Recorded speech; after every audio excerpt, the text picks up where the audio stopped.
Hi everyone, this is Tisch Aitken, and it is March 30th, 2021, and we are at the end of March, and we are currently in Aries season, but I wanted to discuss the heavy Neptunian energy that we've had recently and that is still permeating in the cosmos. So in the spring equinox that occurred on March 20th of 2021, the sun crossed the celestial equator and entered the cardinal fire sign of Aries at 5:37 a.m.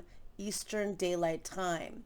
And this initiates the spring season on the northern hemisphere, and this is a season of action and new beginnings.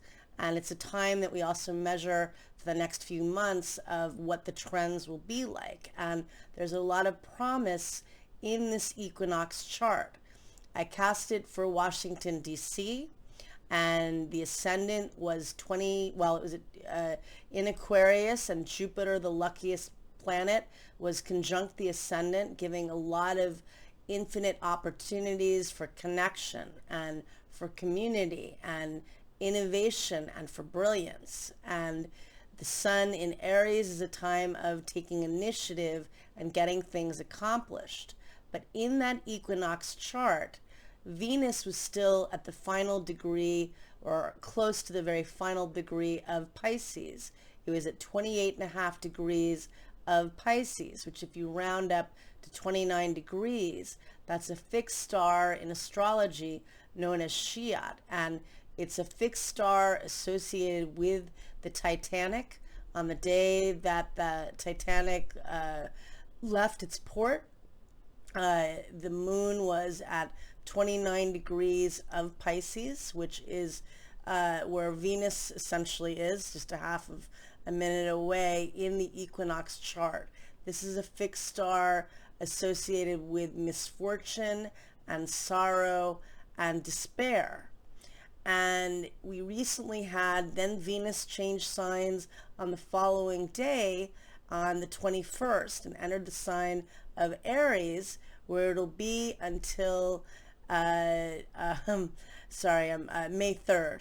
And until April 19th, actually. And then it's going to enter Taurus. But it's in the sign of Aries, and Venus and the sun met up on Friday, March 26th, and formed this beautiful Venus-Sun star point at 5 degrees and 50 minutes of Aries, which you can round up to 6 degrees. But it was this beautiful new 8-year cycle about what you want to initiate and what you value and what you want to create. And in that chart for the Venus-Sun star point, on the day of the 26th, Mars met up with the North Node of Destiny in Gemini. And I got news last night or yesterday of yet another suicide, I have to say, that I've heard in the last year. This is the fourth one that comes to me directly and immediately with somebody that I know very well, not the person that passed away, but the person that was impacted by this. And in one of the other cases, I happen to know the person, unfortunately, that I knew briefly as a child, that I went to camp with for a few weeks, and I found that out indirectly through a client. And there are a few other cases that I cannot recall right now specifically, because I spoke to several hundred new people in the past year during this very difficult time. And Mercury met up with Neptune yesterday and pronounced the difficulties of the lower form of Pisces, or the more challenging form. I don't think when people feel sorrow or despair that is a lower form. It's a human vulnerability that Neptune and the sign of Pisces really can pronounce so strongly. And again, in that equinox chart, as much promise for the future and innovation and connection as it does possess, and it really does. Jupiter conjunct the ascendant in Aquarius, which is innovation and brilliance, but also about protection and generosity with the grand benefic. so closely connected with that ascendant. Venus in Pisces is exalted, but it's a very painful time. Every one of us has felt that in some way or another. And when Mars met up with the North Node of Destiny, yes, that can bring very fated events, but you look back to what was happening in June of 2018. At that time, Mars met up with the South Node of Karma at 7 degrees of Aquarius, and that was the week that occurred on June 8th of 2018. Kate Spade took her life on June 5th, and Anthony Bourdain took his life on June 8th, on the very day of that conjunction. Mars with the nodes of fate can be an aspect of undoing. In 2018, Mars retrograded, so it met up a few times, and there was a lot of heated energy around a lot of volatility at that time. We're in a different type of volatility now, but what I want to say is that in the next few days, we have some nice aspects. Today, Venus is in harmony with Saturn, which could be good for structuring financial endeavors or issues with partnerships. Tomorrow, the Sun in Aries, where it is exalted and strong, works in harmony with Saturn, which is good for anchoring goals and getting things accomplished. On the 1st and 2nd of April, depending on what time zone you're in, Mercury forms a helpful aspect to Pluto, and that's really good for doing investigative type of work, doing research, getting to the bottom of things, doing a lot of writing or healing work or all of the above. But recognizing that this week, that Mercury-Neptune conjunction that occurred on Monday, the sorrow, the loss, the vulnerability. This past month, we had a lot of Pisces energy.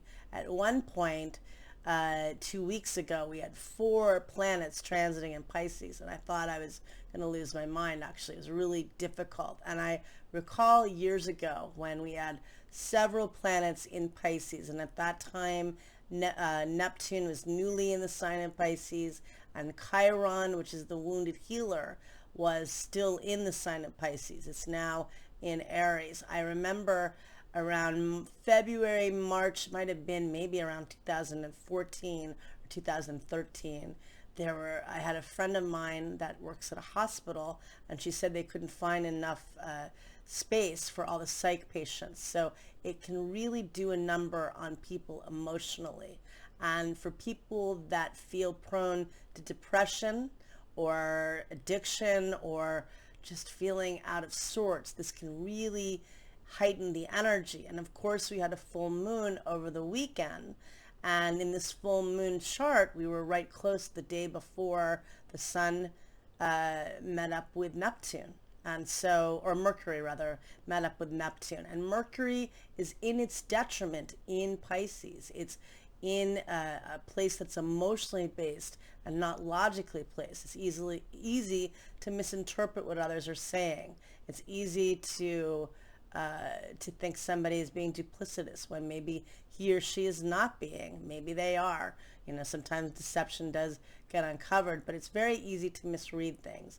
And, you know, on your end or others misreading how you're saying things or how you're coming across. And just work with this to heal.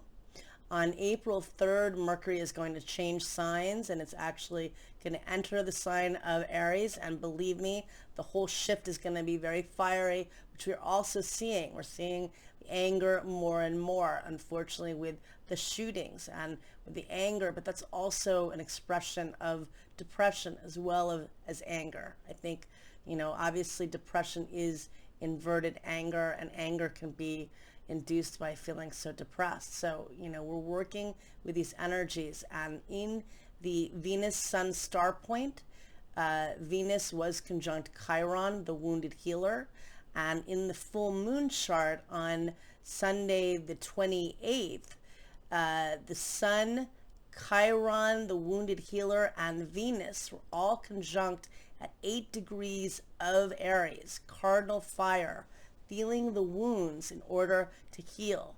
And I think one problem that I find a bit in my community in some ways is that some people, I don't want to harp on the negative parts. I want to address how we can heal and co-create with the energy and the magic. And I definitely don't want to say that we can always manifest and it's always going to be okay either. I think there's a middle ground. You want to co-create and work with the cycles, but you can't just manifest and pretend things aren't happening either. And I think that that's part of it with the equinox chart, with the Venus Sun star point, even in that magical new 8-year cycle of getting your needs met and still honoring that energy because it's still very prevalent. Venus and Sun and Earth will not come together at that degree for approximately another 8 years. So honoring what you want, but also honoring the fact that a lot of healing needs to be done. Chiron, the wounded healer, is very prevalent in that chart. So that's not something we can wash away or, sweep under the rug. We need to feel it in order to heal.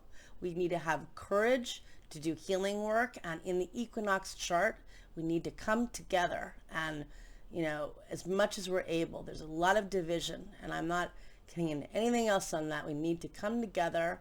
We need to be honest about the fact that we are in pain, and try to come together through healing work. And Jupiter will be entering Pisces in the middle of May. Then we're going to have eclipses on May 26th and June 10th, and a lot of action, a lot of change. And I can tell you the month of Aries, because I uploaded all of the videos. Well, I did other videos about a month ago, and I accidentally deleted one of them because I was going at such a rapid pace, which also is the age of Aquarius. We need to balance that energy. We need to get rest. But the month of April is going to be a lot of decisions. Could be at points some strife, definitely, because Pluto is going to square the Sun, Venus, and Mercury, all transiting in Aries. But it's also cardinal fire to get things done and have your own self-power and possession in this. So I wish you a lot of luck, and just wanted to really get that point out because I think it's important that we find ways to heal. And I definitely believe in manifesting work and positive thinking and the energy of crystals and here. I mean, look behind me. I'm like looking in I don't know, I look like Alice in Crystal Land. So there you go. And I wish you all a lot of luck and take care. Thanks.